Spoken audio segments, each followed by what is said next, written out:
നോക്കൂ, എന്നെ സംബന്ധിച്ചിടത്തോളം ബേപ്പൂർ നിയോജകമണ്ഡലം ഒരിക്കലും കോൺഗ്രസിന് അനുകൂലമായിട്ടുള്ളൊരു കാലത്തും ഉണ്ടായിട്ടില്ല. 1977 കാലത്ത് മാത്രമാണ് നമ്മൾ UDFൻ്റെ അല്ലെങ്കിൽ കോൺഗ്രസിൻ്റെ സ്ഥാനാർത്ഥി വിജയിച്ചിട്ടുള്ളത്. കഴിഞ്ഞ തവണയും വോട്ട് ചോർച്ച ഉണ്ടായിരുന്നു, സ്വാഭാവികമാണ്. അപ്പോൾ അന്നും ഒരു നടപടിയും എടുക്കുകയോ അല്ലെങ്കിൽ പ്രത്യേകം ഒരു ഒരു തിരുത്തൽ നടപടികൾ ഉണ്ടാവുകയോ ചെയ്തിട്ടില്ല.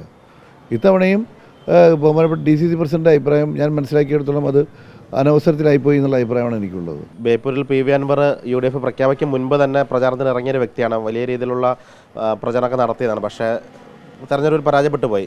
3 മാസത്തിന് ഇപ്പുറമാണ് ഇപ്പോൾ DCC പ്രസിഡന്റ് പ്രവീൺകുമാർ പറയുന്നത് അവിടുത്തെ സ്ഥാനാർത്ഥി പിഴച്ചു പോയി, വേറൊരാളായിരുന്നെങ്കിൽ ജയിച്ചനെ എന്ന് പറയുന്നു.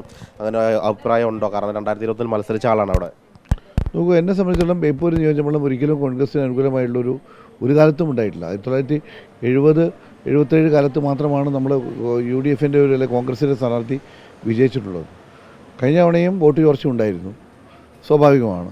അപ്പോൾ അന്നും ഒരു നടപടിയും എടുക്കുകയോ അല്ലെങ്കിൽ പ്രത്യേകം ഒരു ഒരു തിരുത്തൽ നടപടികൾ ഉണ്ടാവുകയോ ചെയ്തിട്ടില്ല. ഇത്തവണയും ബഹുമാനപ്പെട്ട DCC പ്രസിഡൻ്റെ അഭിപ്രായം ഞാൻ മനസ്സിലാക്കിയെടുത്തോളം അത് അനവസരത്തിലായിപ്പോയി എന്നുള്ള അഭിപ്രായമാണ് എനിക്കുള്ളത്.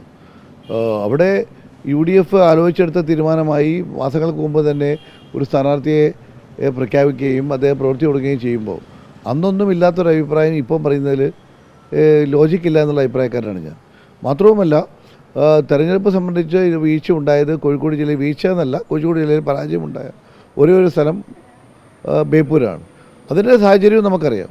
മറ്റ് പല സ്ഥലങ്ങളിലും ബേപ്പൂരിനെക്കാട്ടും മോശമുള്ള സ്ഥലങ്ങളിൽ ജയിച്ചു എന്നുള്ളത് കൊണ്ട് ബേപ്പൂർ ജയിക്കണമെന്ന് നിർബന്ധവുമില്ല. അപ്പോൾ നമ്മളവിടെ പ്രവർത്തനത്തിൽ ഏകോപനം ഉണ്ടായിട്ടില്ല എങ്കിൽ അല്ലെങ്കിൽ പ്രവർത്തനത്തിൽ വേണ്ടത്ര രീതിയിലുള്ള പ്രവർത്തനം ഉണ്ടായിട്ടില്ല എങ്കിൽ നമുക്ക് അത് പരിശോധിക്കപ്പെടേണ്ടതാണ്. അങ്ങനെ പരിശോധിച്ച് എങ്കിൽ മാത്രമേ ഇത് എന്തുകൊണ്ടാണ് പരാജയപ്പെട്ടതെന്ന് പറയാൻ കഴിയുള്ളൂ. എന്നെ സംബന്ധിച്ചിടത്തോളം എനിക്ക് അവിടെ സ്ഥാനാർത്ഥിയായിട്ട് വന്ന ഒരാളുടെ പരാജയമായിട്ട് ഞാൻ കാണുന്നില്ല. അവിടെ സ്വാഭാവികമായിട്ടും അങ്ങനെയാണെങ്കിൽ കേരളത്തിൽ ഇവിടെ മാത്രമല്ലല്ലോ, നമുക്ക് ഏതാണ്ട് 103 സീറ്റ് കഴിച്ച് ബാക്കിയുള്ള സീറ്റുകളൊക്കെ തോറ്റിട്ടില്ലേ. അപ്പോൾ തോറ്റ സ്ഥലങ്ങളിലെല്ലാം സ്ഥാനാർത്ഥി മോശമാണെന്ന്. ഇതിപ്പം സ്വതന്ത്ര ചിഹ്നമായിരുന്നു, കൈപ്പത്തിയ കോണി ആരെങ്കിലും ജയിച്ചേനെന്നാണ് DCC പ്രസിഡന്റ് പറഞ്ഞത്. അങ്ങനെ അഭിപ്രായം ഉണ്ടോ? അങ്ങനെയെങ്കിൽ അമ്പലപ്പുഴയിലും പയ്യന്നൂരും തളിപ്പറമ്പൊക്കെ ജയിച്ചില്ലേ? തീർച്ചയായും. കോഴിക്കോട് തന്നെ വടകര കോണിയും കൈപ്പത്തിയും അല്ലല്ലോ, വടകര നമ്മൾ ജയിച്ചില്ലേ?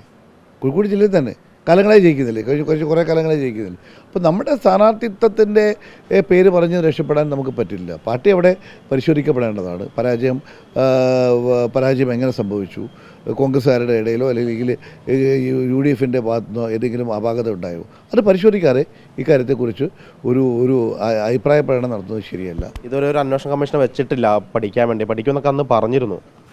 തീർച്ചയായും ഞാൻ മനസ്സിലാക്കിയെടുത്തോളം കേരളത്തിലെ 103 സീറ്റ് കഴിച്ചു ബാക്കിയുള്ള സ്ഥലങ്ങളിൽ എവിടെയെല്ലാമാണ് ജയിക്കുമെന്ന് ഉറപ്പുണ്ടായിരുന്ന സീറ്റുകളിൽ പരാജയപ്പെട്ട ഇത് മാത്രമല്ലാത്ത പല സ്ഥലങ്ങളിലുമുണ്ട്. ഇത് ജയിക്കുമെന്ന് ഞങ്ങൾ ഒരിക്കൽ പോലും കണക്കുകൂട്ടിയ ഒരു സാഹചര്യം ഉണ്ടായിട്ടില്ല. അപ്പോൾ ഞാൻ തെരഞ്ഞെടുപ്പിൻ്റെ വാർ റൂമിന് ചുമതലയുണ്ടായിരുന്ന ഒരു വ്യക്തിയാണ്. അപ്പോൾ നമ്മൾ വാർ റൂമിലെ 104 സീറ്റ് വരെ ജയിക്കുമെന്ന് ഞങ്ങളൊരു കണക്കൂട്ടലുണ്ടായിരുന്നു. ഞാനത് പത്രങ്ങളിൽ മുമ്പ് തന്നെ പറഞ്ഞതുമാണ്. പക്ഷേ ആ 104ലും ബേപ്പൂരൊന്നും ഉണ്ടായിരുന്നില്ല. അപ്പോൾ അതിൻ്റെ അർത്ഥം ബേപ്പൂർ ജയിക്കില്ല എന്നല്ല, പക്ഷേ ജയസാധ്യത നമുക്ക് മുൻകൂട്ടി ഞങ്ങൾ കണ്ട സ്ഥലമല്ല. പക്ഷേ ജയസാധ്യത എന്തായാലും ഉണ്ടാവും എന്ന് പറഞ്ഞ പല സീറ്റുകളും പരാജയപ്പെട്ടിട്ടുണ്ട്. അങ്ങനെ പരാജയപ്പെട്ട സീറ്റുകളെ കുറിച്ച് പോലും അന്വേഷണമോ അല്ലെങ്കിൽ അതേക്കുറിച്ചുള്ള ഒരു റിപ്പോർട്ടോ ഉണ്ടാക്കിയോ അല്ലെങ്കിൽ നടപടി എടുക്കുകയോ ചെയ്തിട്ടില്ല. മാത്രമല്ല, തെരഞ്ഞെടുപ്പ് കഴിഞ്ഞ ശേഷം ആകെ ഒറ്റ തവണയാണ് KPC ഒന്ന് കൂടിയത്. അത് തന്നെ ഒന്ന് നേതാക്കന്മാർ മാത്രം സംസാരിച്ച് പാർട്ടി സർക്കാർ ഏകോപനം ഉണ്ടാക്കുക എന്നുള്ള തീരുമാനമെടുത്തു. അതൊന്നും നടപ്പിലാക്കിയിട്ടില്ല. അത് മാത്രമാണ്. KPCC യോഗം ചേർന്ന് ചർച്ച ചെയ്യണമെന്നൊരു ആവശ്യം കൂടെ ഉണ്ടോ? KPCC പ്രസിഡന്റ് മാറാൻ വേണ്ടി സന്നദ്ധനായിക്കൊണ്ട് മുന്നോട്ട് പോവുകയാണ്. ഞാൻ മനസ്സിലാക്കിയെടുത്ത AICC അദ്ദേഹത്തോട് തലസ്ഥാനത്ത് നിൽക്കുന്നിടത്തോളം കാലം സജീവമായി മുന്നോട്ട് പോകണമെന്നുള്ള നിർദ്ദേശം കൊടുത്തു എന്നാണ് അദ്ദേഹത്തോട് അടുത്ത വൃത്തങ്ങളിൽ നിന്ന് ഞാൻ മനസ്സിലാക്കിയിട്ടുള്ളത്. സ്വാഭാവികമായും അദ്ദേഹം ഇന്ന് KPCC പ്രസിഡന്റാണ്. അദ്ദേഹം അതനുസരിച്ചുള്ള പ്രവർത്തനങ്ങളിലേക്ക് ശ്രദ്ധ കൊടുക്കണം എന്നതായിരുന്നു എന്നൊരഭിപ്രായം എനിക്ക് മാത്രമല്ല എല്ലാവർക്കും ഉണ്ട്. ഇതിപ്പം ഈ ബേപ്പൂരിൽ വോട്ട് ചോർന്നതായിട്ട് സംശയമുണ്ട്. കാരണം 2021 ചോർന്നു എന്ന് പറയുന്നു. അന്ന് സാറ് തന്നെയാണ് മത്സരിച്ചത്. നോക്കൂ, 2021 ധാരാളം UDFന് കിട്ടേണ്ട വോട്ടുകൾ കിട്ടിയിട്ടില്ല എന്നുള്ളത് പകൽ പോലെ സത്യമാണ്. ആരായിരുന്നു അതിന് നേതൃത്വം കൊടുത്തതെന്നും പകൽ പോലെ സത്യമാണ്.